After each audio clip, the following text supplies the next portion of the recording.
Bryson Potts was born November 1st, 2002 in Memphis, Tennessee. Being raised on the east side of Memphis in a neighborhood of Cottonwood, things weren't always easy. His environment taught him at a young age to be humble, but he also learned quickly that he couldn't trust a lot of people, so he always kept his circle small. He was known as the funny and energetic kid in school, and because of this, he always stood out from the crowd. Throughout elementary and middle school, playing basketball occupied most of his time, and he claims to have been a very good point guard.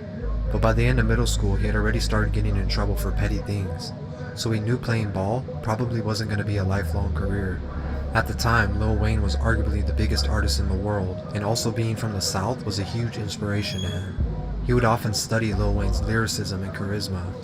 While he was attending Cordova High School, he used his energetic personality to start freestyling. Unfortunately, his trouble would lead him to spending some time in a juvenile detention center, but he says this was actually a blessing in disguise. He knew he had potential, but if he kept going down that road, he wouldn't make it out of his situation. Even though he had already started associating himself with the Crips in the area, he realized he had a natural talent for rapping, so he began focusing his energy on writing songs.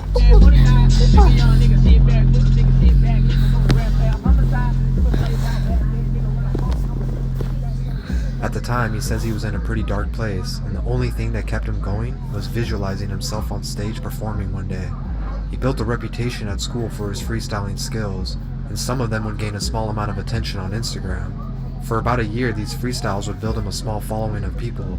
This would help when he finally decided to drop his first songs on YouTube and SoundCloud. Initially rapping under the name YNR Choppa, with the YNR standing for Young and Reckless. His first releases were titled No Love and Freaky Anthem, and they took on more of an R&B feel. There are many sides to you,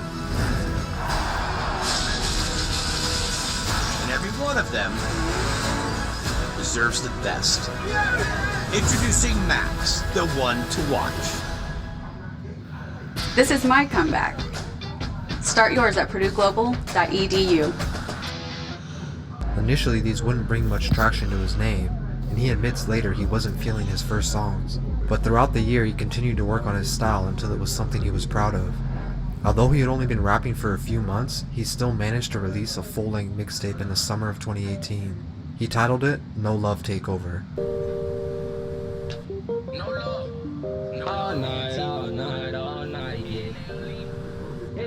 Once again, it didn't create much traction, but it helped him build a work ethic until his music was all he thought about. He then changed his name from YNR to NLE Choppa. Thinking ahead to the future, he felt like No Love Entertainment would be a better suited name for his label one day. He followed his tape up with his single Red Rum, which would get over 20,000 views on YouTube. This gave him his first official buzz in his neighborhood of Memphis. In addition, his Instagram followers were going into the tens of thousands, which was only helping his rising image. Although he was starting to get a small buzz, at the time he was only 16 years old, so getting into a real studio and having to attend school 5 days a week were his biggest obstacles. He found himself writing verses in between classes and listening to beats on YouTube during school hours. His parents tried to help him with studio money here and there, but they couldn't always provide it. But unknowingly, everything was about to change.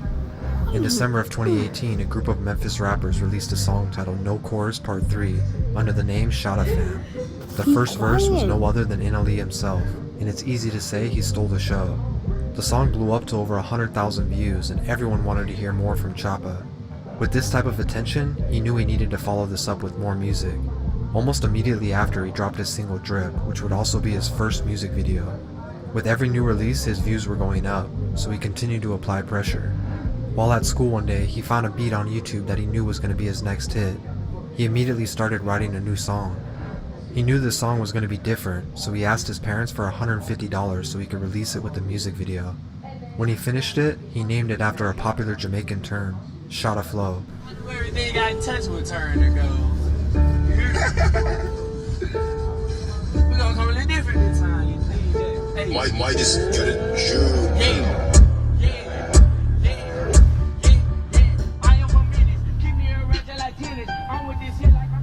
Shotta Flow was released on January 10, 2019, and it got 20,000 views the first night.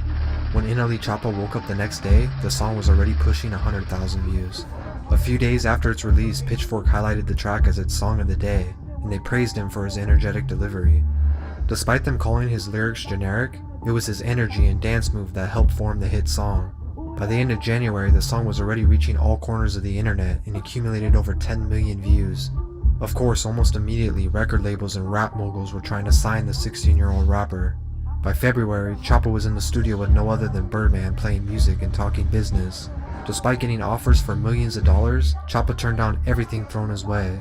Instead, he went with a partnership with United Masters that let him keep a majority of his masters. In a matter of months, he was the hottest new rapper in the game, and by summer, he was on a world tour opening up for Juice WRLD and Ski Mask. Although he was quickly on the rise, he was still criticized by many outlets and fans for his similar style to NBA Youngboy. Because of this constant comparison, some thought his sound and image wouldn't last long, but NLE Choppa still had more to prove. One of the smartest things Choppa did at the time to maintain the attention he was getting was release Shotta Flow Part 2, 3, and so on. Right when the hype from Shotta Flow was dying down, he would release Part 2 and branded himself around the entire trend. And once Part 2 started to slow down, he teamed up and released the remix with Lyrical Lemonade and Blueface. Repeating this process kept his name trending all throughout 2019, without even releasing a full-length project. His singles were racking up millions of views, and despite some who doubted him, he quickly rose to a mainstream name. It wasn't until almost a year after blowing up that he dropped his first EP, Cottonwood. This was rare for an artist to wait this long given all the attention he was getting. Regardless, the tape would still go gold. Seeing how successful this tape was, labels once again came running back with even higher bids until NLE Choppa landed a deal worth over $8 million. Going into 2020, it was apparent nothing was going to stop him.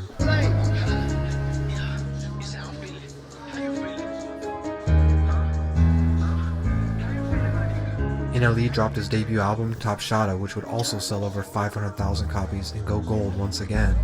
Shortly after, he even had a change of heart and tried to rebrand his entire image, vowing that he was going to stop rapping about violence entirely.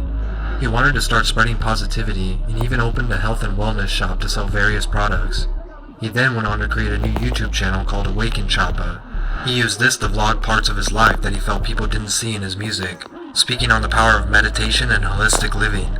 It's rare for a rapper to take on what some would call a change of identity after becoming successful off an entirely different look. Many thought this change would begin the mark of a fall-off, because he wasn't going to deliver that same energy from Shotta Flow anymore. But if anything, this only brought his fans closer to him and showed that he had a whole other side that he wanted to share. Choppa showcased this change of heart on his next mixtape, From Dark to Light, and despite what people thought, he received positive reviews.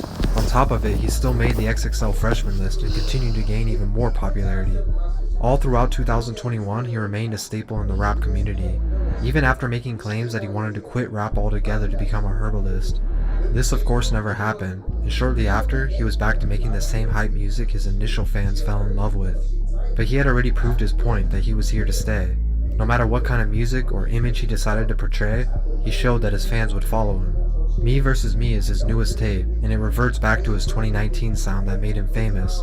This includes the lead single, Shotta Flow 6, which has him trending at number 2 on YouTube once again. It's unclear where NLE Choppa will take his career from here, as he likes to take the unpredictable route. But at only 19 and the owner of his own label, it's easy to see he's gonna be around for a long time.